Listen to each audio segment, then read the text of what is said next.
What's up, everyone? Welcome to another Quick Picks here on the Mayo Media Network. My name is Brett Appley. I'm going to give you my favorite cash game play, tournament play, salary play, and a matchup I like on this UFC Vegas 92 slate. We have Edson Barboza versus Lerone Murphy in the main event, 12 fights this weekend. It's a fine card. We have a week off this week, so enjoy the fights. A week off next week, so enjoy the fights while we got them. And let's dive right in with my cash game play of the week. It's going to be Edson Barboza at 7.7K. I always like to target the main event in cash games when I can. Recent events have sort of led me away from that, but I'm going back to the well here with Barboza at 7.7K. He's a plus 121 underdog to Lerone Murphy, and I also think Murphy's a viable cash game target himself at 8.5K.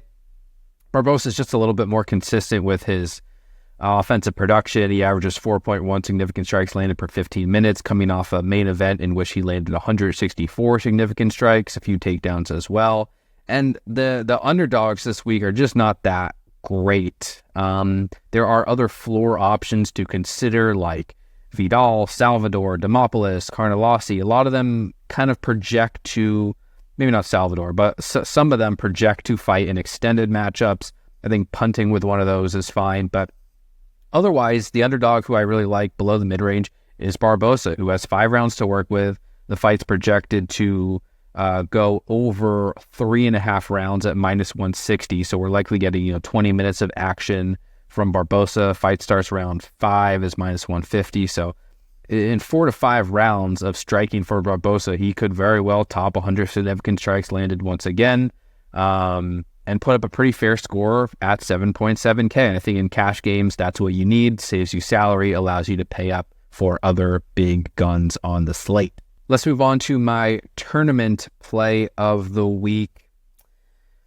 I'll go a little bit unique here, I suppose, with Piera Rodriguez at 8.8K. She'll be a clear pivot play at this price tag, where the chalk should be fairly obvious in Sai and Nolan and Yanez up top, Magomedov at 9K, Lerone Murphy at 8.5K, and then the mid-range should get ownership as well. I just think this upper 8K range is probably going to be ignored, and Rodriguez at 8.8K doesn't rate out spectacularly well against I'm blanking, Ariane Conor-Lossi. Rodriguez is minus 218 to win. She's only plus 285 to win inside the distance. She scored 93 and 80 points in her 2 UFC wins.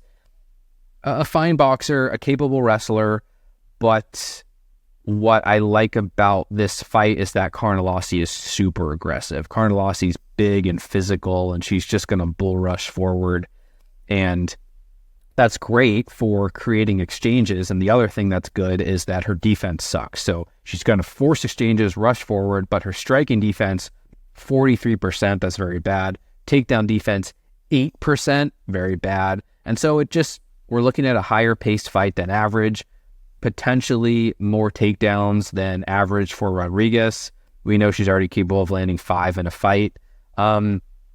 Still doesn't mean she's guaranteed to get to the optimal lineup, but as far as who might we be able to play who's not the chalk, I think Piera Rodriguez 8.K is interesting, should be lower owned given the obvious finishers in the top end, has grappled before, and now fighting in an up-pace matchup against Carnelossi. That intrigues me in tournaments, and she'll be my tournament play of the week there at 8.8K. Next up, my salary play of the week.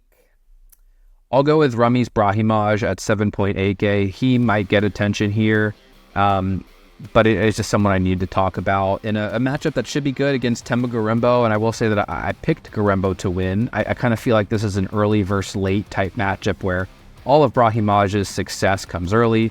Gorimbo fares far better in extended fights, and so that's kind of why I typically lean toward extended fighters. I think Gorimbo can potentially survive early and win the fight, but Brahimaj pretty much only wins by submission, pretty much only wins early, and his 2 wins in the UFC were early submissions, 105 and 98. He's now fighting Gorimbo, who isn't the best defensive grappler and has already been submitted in the UFC and has already been taken down in the UFC, and I think it's pretty likely Brahimaj can land a takedown early and threaten Gorimbo. who's to say whether that turns into a finish, but Brahimaj is plus 145 to win inside the distance as a plus 128 underdog. Those are really good metrics. He does save you salary, 7.8K. Coming off a spinal injury, so he's been out for 2 years, and maybe that keeps the public away from him. Also hard to know what to expect, but ultimately my guess is that he still needs early success to win this fight. Definitely not a guarantee, but for the price tag, for the style and the upside and the metrics, I like Brahimaj, and I'm willing to play him at 7.8K. He'll be my salary play of the week. And finally, my matchup of the week. Let's go back to the mid-range here in Chaos Williams versus Carlston Harris. 8.2K for Williams, 8K for Harris. Williams is minus 119, Harris plus 104 on DraftKings. I already mentioned the price tags. I kind of view this as a binary matchup in that Chaos Williams is a more higher volume, more damaging striker, better durability, where Harris tends to win inside the distance quickly, or he's going to have to grind you out. And so if this fight takes place on the feet, I mean, either Harris wins by quick knockout, which I'm not expecting, or most likely Williams is the one to win by quick knockout, or just be the more damaging fighter over the duration and potentially find a finish. I think a finish is pretty likely in the matchup one way or the other. Minus 210 to end inside the distance overall. Williams plus 100 to win inside the distance. I think he's just a strong play. Arguably boomer bust at 8.2K, but I think Williams has knockout upside.